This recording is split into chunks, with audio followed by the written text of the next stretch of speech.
ஏன்னா நெறைய பேர் பரிகாரம்ன்ற பேர்ல வந்து வாய்க்கு வந்தத சொல்லிக்கிட்டு இருக்காங்க. இது எந்த அளவுக்கு உண்மைன்னு கூட தெரியலையே! அதான் பரிகாரங்கிறது நம்பிக்கையை சார்ந்தது தான் பரிகாரம்.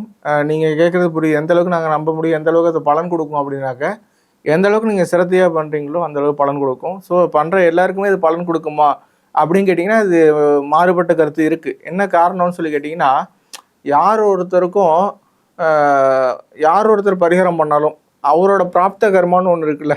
மொத்தம் 3 கர்மாக்கள். பிராப்த கர்மா, ஆகாமிய கர்மா, சஞ்சித கர்மான்னு சொல்லி மொத்தம் 3 கர்மா இருக்கு. இந்த 3 கர்மாக்களை தாண்டி தான் பலன் கொடுக்கும். இப்போ எப்படின்னு சொல்லி பார்த்தீங்கன்னா, ஒரு மகாராஜாவும் அதே ரிஷபராசி ரோஹிணி நட்சத்திரம் தான். அந்த அரண்மனையில் இருக்கிற மந்திரியும் அதே ரிஷபராசி ரோஹிணி நட்சத்திரம் தான்.